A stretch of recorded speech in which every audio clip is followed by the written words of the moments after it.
Masih di Breaking News pemirsa dan saya masih akan berdialog dengan Ketua DPP Partai Perindo Bidang Politik dan Kebijakan Publik Heri Budianto.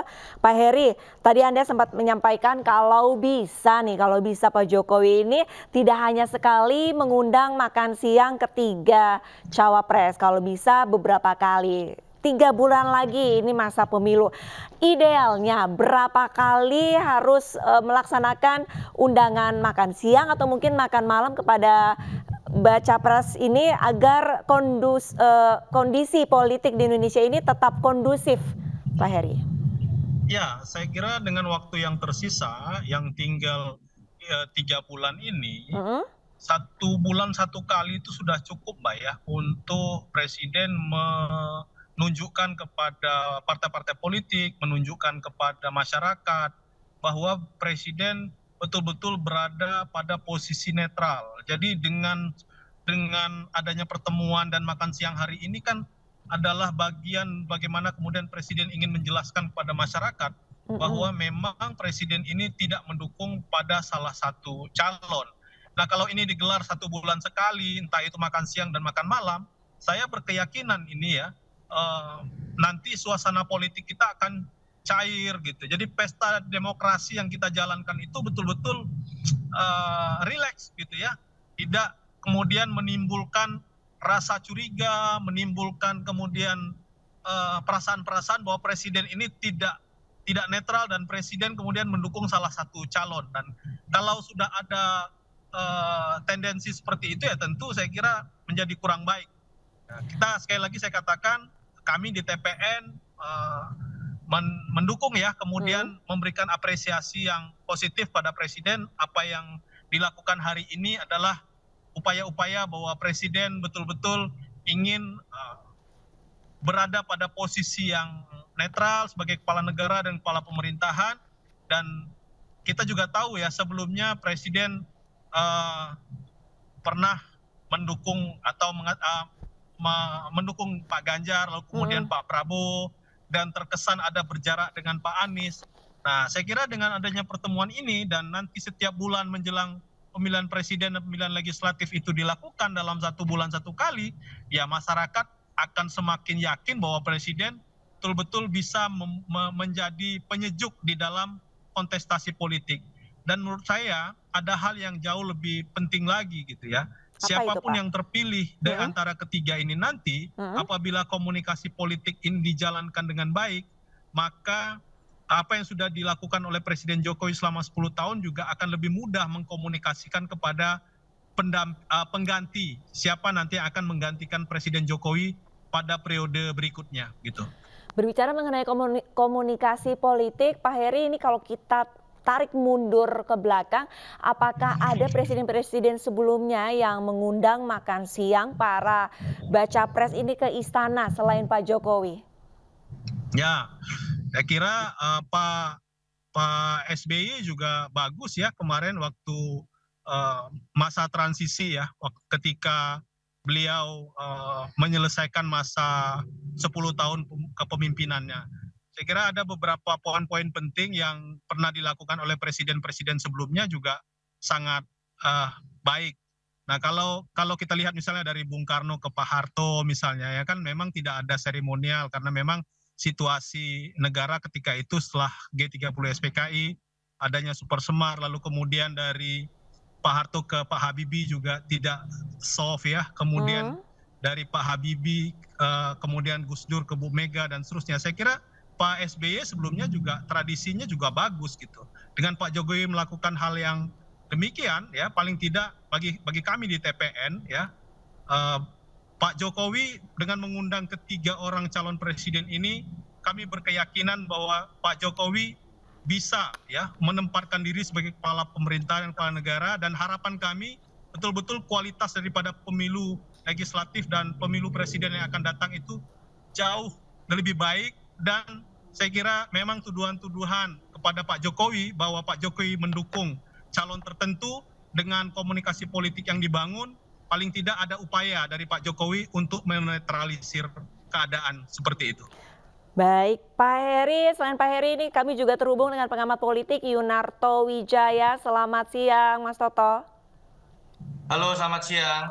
Baik, Mas Toto, ini melihat kondisi di istana pada siang hari ini ramai nih. Presiden Joko Widodo mengundang baca pres Ganjar Pranowo, Prabowo dan Anies ini untuk makan siang bersama. Kalau menurut Anda melihatnya ini seperti apa?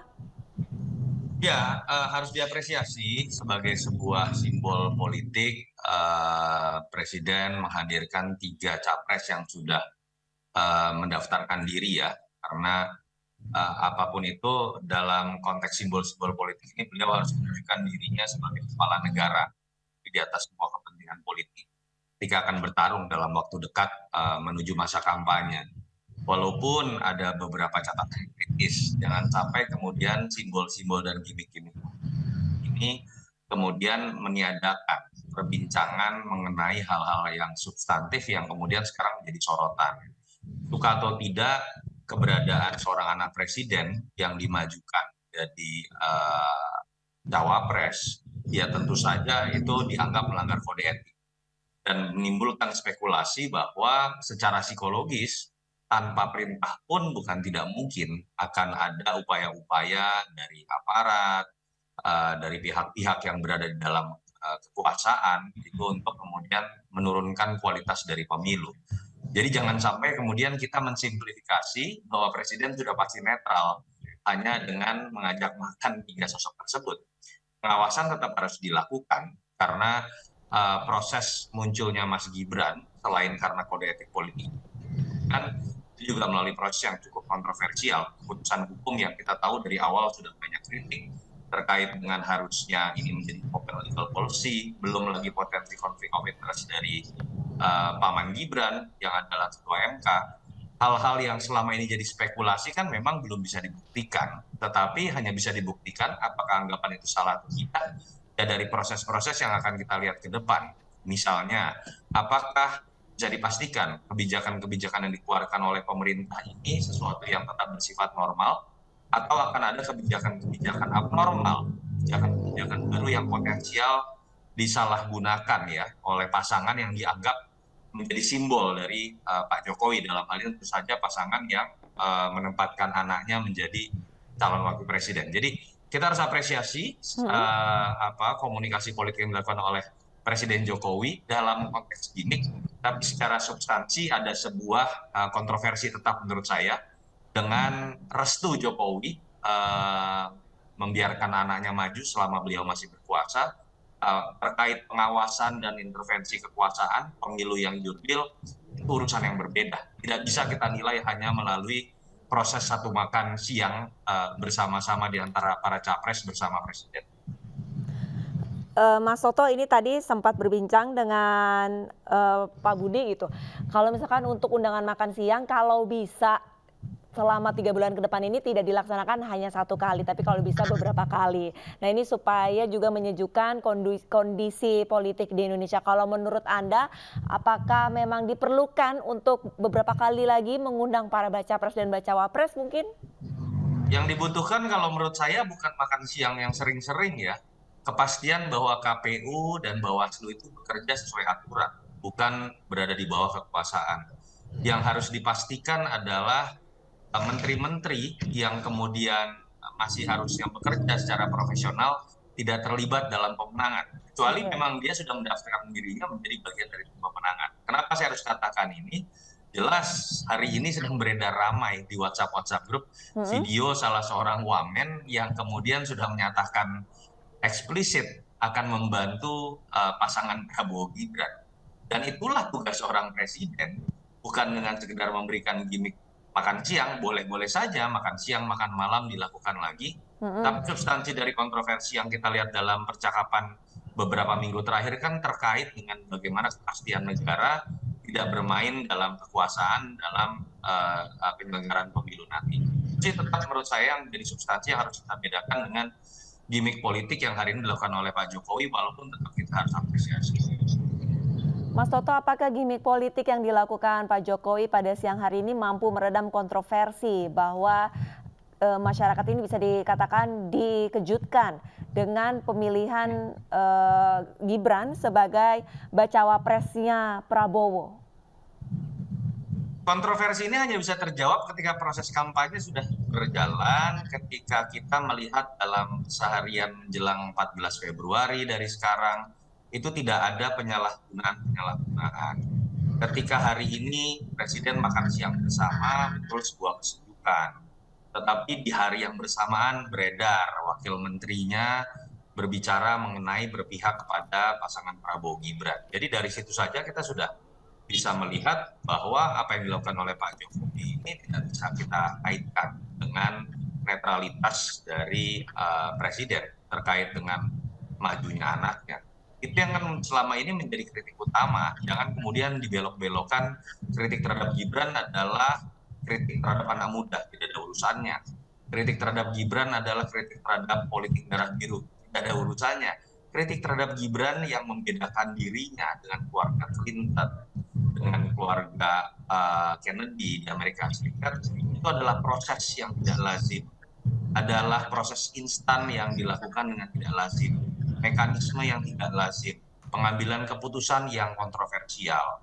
Itu yang kemudian membuat orang bertanya-tanya, ketika ada proses-proses yang terkesan tidak lazim ini menjadi fondasi dari majunya seorang anak presiden, apakah kemudian spekulasi mengenai penyalahgunaan kekuasaan itu harus dinetralisir begitu saja? Tidak, kita baru bisa mengujinya ya melalui nanti proses yang kita lihat langsung bersama-sama. Contoh lagi saya harus berikan, ramai juga di Twitter dari seorang wamen yang lain, tadi Wamen Des, yang ini berbicara Wamen ATR, memang pimpinan parpol, ada membagi-bagi sertifikat di sebuah daerah di NTT, tapi kemudian pada saat menginformasikan pembagian sertifikat yang disapa adalah Prabowo Gibran, bukan dalam kapasitas beliau sebagai seorang wakil menteri yang harusnya berdiri di atas semua golongan. Dari situ saja kan sudah terlihat ya, terlepas apakah ini terkait dengan arahan presiden atau tidak, minimal ada beberapa pihak yang ada di bawah kontrol presiden itu kemudian memanfaatkan situasi majunya anak presiden untuk melakukan potensi penyalahgunaan kekuasaan. Baik, ke Pak Heri. Pak Heri, ini tadi sempat disampaikan Mas Toto bahwa perlunya pengawasan dari para menteri-menteri ataupun pembantu presiden begitu, bahwa ternyata ada yang sudah colongan menyatakan dukungannya terhadap salah satu pasangan capres dan bacawa pres tertentu. Kalau misalkan dari tim pemenangan Ganjar sendiri, apakah sudah mulai ada sosialisasi untuk yang mungkin masih menjadi menteri ataupun wamen ini untuk tidak terlalu menggembor-gemborkan pasangan Ganjar Pak Mahfud, atau seperti apa mungkin?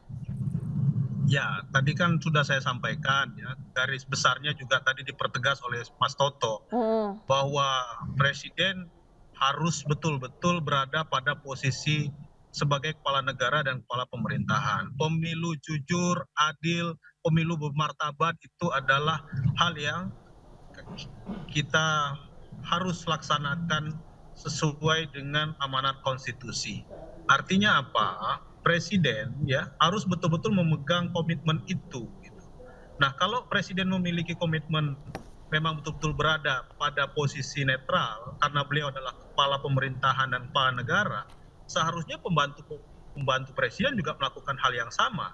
Dan apabila ditemukan ada yang tidak netral, lalu kemudian sudah mulai mengendorse calon tertentu, mestinya presiden harus mengambil langkah-langkah real, langkah-langkah nyata untuk menegur para pembantunya, baik itu misalnya menteri maupun wakil menteri. Kalau tidak, percuma saja makan siang hari ini, lalu kemudian nanti akan ada misalnya pertemuan-pertemuan dengan calon presidennya berkali-kali. Kalau memang presiden di panggung depan melakukan hal yang mencoba menetralisir, mencoba membangun image-nya kembali setelah keputusan MK, lalu kemudian terlibatnya Mas Ganjar, Mas Gibran maksud saya, berpasangan dengan Prabowo, lalu kemudian image negatif yang menimpa presiden dan keluarganya tiba-tiba hilang hanya karena makan siang, ya tentu tidak.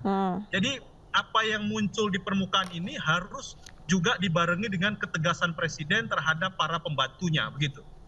Kira-kira sanksi yang patut diberikan Jokowi kepada para pembantunya ini apakah hanya teguran saja atau harus lebih berat? Mungkin Pak Heri terlebih dahulu. Ya, presiden yang paling tahu ya saya kira ya, karena pembantu itu kan diangkat oleh presiden dan kita membaca situasinya gitu ya. Ya, misal ya, kita lihat beberapa waktu belakangan juga kita membaca betapa kemudian isu keinginan untuk 3 periode juga mencuat. Kami di TPN kemudian mengawal isu ini, tapi kemudian kan salah satu menterinya mengaku bahwa tidak ada arahan dari presiden dan beliau mengatakan beliaulah yang pertama kali mengungkapkan itu. Tapi bagi kami bahwa ini adalah satu rangkaian peristiwa, ibaratnya puzzle-puzzle yang kemarin terserak-serak sejak tahun 2022 sampai ke 2023, masyarakat kita sudah sangat cerdas dan masyarakat melihat sebenarnya ada kekuatan apa di balik ini semua, siapa yang bermain dari ini semua. Jadi masyarakat kita juga menilai gitu loh. Kalau kemudian makan siang ini ditampilkan kepada masyarakat, lalu kemudian presiden membiarkan para pembantunya terus bermanuver, ya tentu saja kecurigaan itu muncul. Dan kita mengatakan dari TPN ya bahwa presiden tidak netral. Karena apa? Membiarkan para pembantunya terus bermanuver, terus mendukung calon tertentu. Makanya saya katakan bahwa simbol hari ini, bahwa hari ini ada makan siang, mestinya ini adalah momentum bagaimana presiden betul-betul menjunjung pemilu yang jujur dan adil dan bermartabat. Tidak ada kata lain. Mas Toto, sanksi apakah perlu diberikan kepada para pembantu presiden? Sulit ya, sebenarnya ini kan kecurigaannya terhadap presiden. Karena yang maju itu bukan anak menteri ya, anak presiden. Jadi kita sedang berspekulasi mengenai ketika anak presiden maju, apakah akan ada upaya intervensi secara top down dari presiden sendiri, walaupun akan sulit untuk dibuktikan, atau bisa juga kemudian akan ada sikap-sikap overacting dari orang-orang yang merasa menjadi bagian dari kekuasaan, ingin dinastinya Jokowi tetap berkuasa. Buat saya statement-statement Bang Bahlil itu termasuk lebay lah kalau istilah saya ya dalam membela. Maka dalam beberapa statement saya mengatakan yang kasihan ini Pak Presiden dan keluarganya. Apakah isu politik dinasti menyerang Prabowo? Tidak. Apakah isu politik dinasti menyerang Bahlil? Tidak. Apakah isu politik dinasti menyerang partai-partai koalisi Indonesia Maju? Tidak. Tapi mereka ingin menikmati keuntungan dari istilahnya efek ekor jas yang menurut mereka mungkin bisa didapatkan ketika mencantumkan anak kandungnya Jokowi maju. Satu-satu yang diserang dalam isu politik dinasti, dikritik oleh ratusan tokoh dalam waktu perjuangan itu hanya Pak Jokowi dan keluarganya, termasuk institusi MK akhirnya ya. Dan itu yang menurut saya sering analogikan, jangan sampai kemudian ada demokrasi ala Harmoko, ada pihak-pihak yang kemudian terus mendorong Pak Jokowi keluarganya untuk maju, walaupun memang dimungkinkan dari si aturan, walaupun harus melalui pengubahan aturan, tapi proses itu kemudian dianggap melanggar kode etik politik. Merusak legasi seorang Jokowi yang kalau kita ingat 2014 itu maju di Pilpres, 2012 itu maju di Pilkada DKI dan menjadi sedemikian populer dibanding politisi lain karena dia simbol dari demokrasi bottom up, bukan politik darah biru, bukan bangsawan politik yang bisa naik karir politiknya karena basis meritokrasi, tapi karena dorongan-dorongan orang-orang di sekelilingnya yang sayangnya saat ini direstui oleh Pak Jokowi dalam momen yang tidak terlalu tepat juga ketika iparnya sendiri menjadi ketua MK. Menurut saya itu yang disayangkan ketika ada zero sum game yang berpotensi terjadi baik ketika Gibran menang atau Gibran kalah, tinta hitam isu mengenai politik dinasti dalam pemilu 2024 itu tetap akan ada dalam buku sejarah. Ini yang menurut saya perlu disayangkan. Jadi ini nggak bisa kita kecilkan pada sekedar permasalahan mengenai apakah Pak Jokowi akan berani memberi sanksi pada menterinya. Wong beliau sendiri yang sekarang disorotan gitu kan. Yang kedua, mengecilkan kemudian ini menjadi pertarungan Jokowi dengan Megawati. Saya pikir tokoh-tokoh yang melakukan protes itu bukan pendukung PDI Perjuangan, bukan juga pendukung salah satu capres. Tapi ada hal yang lebih besar, dan kalau yang dilihat lebih menarik lagi, sosok-sosok yang menginisiasi protes terhadap putusan MK kemarin itu adalah para pemilih Jokowi, termasuk Gunawan Muhammad ya kalau kita lihat sebagai pencetus utama. Artinya kan ini jangan dilihat sebagai sebuah serangan dari lawan politik, tapi sikap kritis terhadap sosok yang dipilihnya, dan jangan kemudian kita kecilkan ini menjadi sekedar isu elektoral belaka. Tapi Mas Toto, kalau misalkan kita melihat jika memang benar orang-orang sekitar Jokowi ini memanfaatkan situasi yang saat ini tengah kontroversi begitu. Tapi kalau misalkan kita lagi melihat situasi saat ini dan ternyata banyak pembantu dari Jokowi juga memanfaatkan hal yang sedang panas, tapi kan masyarakat sudah mulai cerdas, Mas Toto. Masyarakat sudah mulai cerdas, masyarakat sudah bisa browsing, masyarakat juga sudah bisa melihat akun-akun ataupun sosok-sosok yang mereka percaya bahwa mereka kompeten. Apakah masyarakat ataupun warga ini mampu menilai akan adanya apakah benar Jokowi melaksanakan politik dinasti, atau kalau menurut Anda apakah masyarakat ini masih bisa digiring opininya untuk bisa mungkin membenci calon-calon pasangan tertentu atau mendukung pasangan calon-calon tertentu? Upaya untuk membelokkan isu terkait politik dinasti ini menjadi sekedar isu pertarungan antara Megawati dengan Jokowi itu terjadi ketika kemudian dikeluarkan video Ibu Mega hari ulang tahun PDI Perjuangan, mengeluarkan kalimat yang oleh sebagian pihak dianggap tidak bagus untuk seorang presiden. Lalu kemudian keluar video ketika Ibu Mega berhadapan-hadapan dengan Pak Jokowi di dalam sebuah ruangan meja berhadapan-hadapan gitu ya. Kalau kita lihat itu kan sebuah penyesatan. Kenapa saya selalu mengatakan tadi Mas Heri Budi sudah mengatakan ya, ada sebuah rangkaian kalau mau dilihat secara jeli terkait dengan akhirnya muncul anaknya Pak Jokowi yang kemudian dikritik menjadi bagian dari politik dinasti. Apa sih makna kritik ini? Pelanggengan kekuasaan yang dipaksakan. 2022 itu sudah muncul isu 3 periode, isu perpanjangan periode. Beberapa ketum partai, beberapa relawan itu sudah menyuarakan itu. Buat saya naif kalau kemudian itu dikatakan tidak terkait sama sekali dengan Pak Jokowi. Andai kata pun kita yang berpikir positif, tapi minimal saya melihat Pak Jokowi mendiamkan. Dan sekarang kan akhirnya terjawab ketika beliau merestui anaknya maju melalui keputusan MK yang kontroversial yang juga datang dari keluarganya. Artinya kan kita bisa lebih melihat yang dulu itu Pak Jokowi setuju atau tidak gerakan-gerakan pelanggengan kekuasaan melalui 3 periode dan perpanjangan periode. Jadi logikanya betul sulit untuk kemudian kita katakan lagi Pak Jokowi tidak terlibat sama sekali. Tetapi apakah kemudian publik semuanya bisa menangkap? Itu yang menjadi masalah. Penyesatan melalui disinformasi di sosial media kan juga terjadi dari pihak-pihak yang membenarkan politik dinasti. Yang kedua, poinnya bukan tentang pertarungan persepsi. Katakanlah di level persepsi ada pihak-pihak yang kecewa.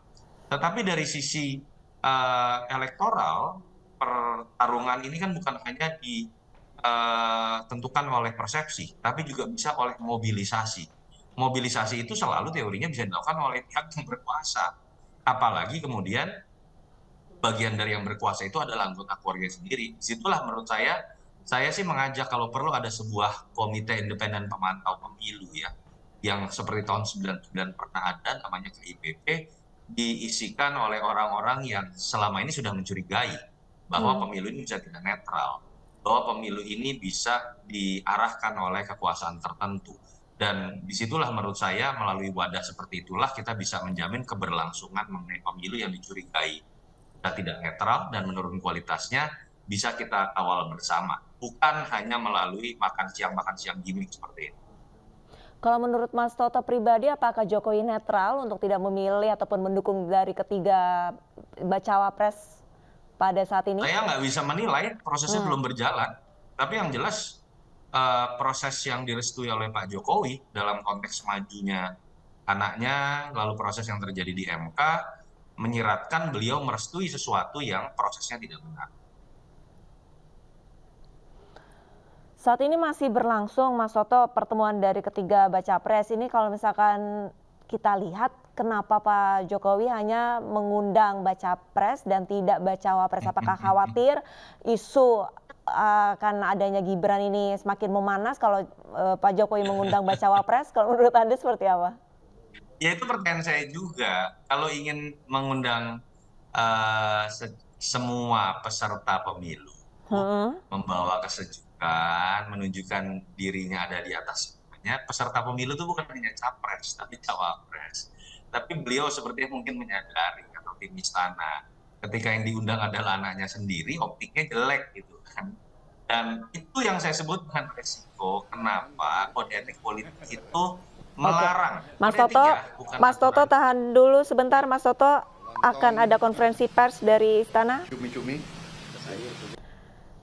Baik pemirsa, kita kembali dialog bersama Mas Toto. Mas Toto, ketiga baca pres sudah selesai makan siang dan ketiganya ini menyampaikan ada pesan-pesan dari Presiden Joko Widodo, salah satunya adalah netralitas yang harus dijaga dan juga komunikasi yang baik antar cawapres dan juga Presiden Joko Widodo. Menurut Anda tanggapannya setelah ketiga baca pres ini konferensi pers bagaimana Mas Toto? Sorry, masih berisik sekali, saya masih kedengeran ini. Mbak, jadi pertanyaannya nggak kedengeran suara dari lapangan? Baik, Mas Toto, tadi ketiga baca pres ini sudah menyampaikan di konferensi pers bahwa ada pesan-pesan. Halo, Mas Toto? Suaranya bisa dimatikan dulu nggak yang koordinator live-nya? Saya masih kedengeran di kuping saya, jadi nggak terdengar suara Mbak. Baik, sebentar. Kalau sekarang masih? Ya, sudah. Sudah? Oke. Mas Toto, ketiga baca pres sudah selesai melaksanakan jamuan makan siang bersama Presiden Joko Widodo dan ketiganya ini juga menyampaikan hal yang serupa. Presiden Jokowi memesan bahwa untuk tetap menjaga netralitas dan juga komunikasi yang baik antar capres dan juga Presiden Joko Widodo sendiri agar demokrasi ini tetap berjalan secara damai dan adil. Tanggapan Anda? Iya, pasti kita harus apresiasi ya pertemuan ini tadi dalam konteks gimmick politik sebelum memulai penetapan capres-cawapres, memulai masa kampanye, bahwa ada pertemuan yang sifatnya sejuk ini. Walaupun jadi lucu tadi kalau ditanya tidak ada cawapresnya, tadi Mas Ganjar membocorkan akan ada pertemuan cawapres tapi dengan wapres gitu. Saya agak bingung juga ya. Ini kan satu bentuk contoh aja ya, kebingungan dan kekikukan yang akhirnya muncul. Bahkan di level gimmick, Presiden menghindari sepertinya, atau istana menghindari ada simbol-simbol atau komunikasi politik yang terjadi antara Presiden dengan salah satu cawapres, karena kebetulan adalah ayah. Nah, balik lagi bahwa gimmick-gimmick seperti ini menurut saya bagus dilakukan, bukan hanya dalam konteks Presiden bertemu dengan capres, tapi mungkin juga kita akan sejuk ya kalau melihat komunikasi antar capres terjadi. Misalnya kemarin Mas Ganjar baru ulang tahun, lalu ada ucapan selamat di Twitter menggunakan bahasa khas Jogja tuh, dan kemudian dibalaslah sebagai sesama anak-anak UGM teman gitu kan. Tone-nya langsung positif kalau kita lihat memang di antara para netizen, baik pendukung Ganjar ataupun pendukung Anies. Hal-hal seperti ini memang baiknya dilakukan, tapi balik lagi, terkait khusus tentang pemilu 2024 kan ada hal yang memang disorot. Kebetulan majunya anak presiden ini langsung kemudian masuk ke ranah perdebatan dan kontroversi mengenai pemilu yang apakah akan terkait dengan intervensi kekuasaan, apakah akan ada mobilisasi aparat, apakah kemudian ada kebijakan yang dikeluarkan oleh pemerintah dan dimanfaatkan oleh tim ses tertentu misalnya. Hal itu yang menurut saya tidak bisa diselesaikan dengan hanya gimmick makan siang. Kalau kita bicara gimmick makan siang, makan malam, memang khasnya Pak Jokowi. Dari zaman wali kota, gubernur, ini cara beliau untuk netralisir persepsi yang kadang-kadang negatif. Atau untuk mendamaikan pihak-pihak tertentu. Konteks untuk memberikan kesejukan, ya kita sudah apresiasi, tapi balik lagi tadi. Sikap sejuk Pak Jokowi ini dibutuhkan, tapi sikap netral dan sikap untuk tidak melanjutkan kontroversi dari restu anaknya maju ini juga lebih dibutuhkan. Bukan untuk Ganjar, bukan untuk Anies, bukan pula untuk Pak Prabowo, tapi untuk kualitas demokrasi dan legasi nama beliau sebagai Presiden 2 periode. Baik, terima kasih banyak Mas Toto, pengamat politik Winarto Wijaya sudah bergabung bersama kami di Breaking News. Selamat siang. Dan sebelumnya juga sudah bergabung Pak Heri Budianto, Ketua DPP Partai Perindo Bidang Politik dan Kebijakan Publik. Dan pemirsa, usai sudah Breaking News pada siang hari ini, saya Arlisadi pamit undur diri. Terima kasih dan sampai jumpa.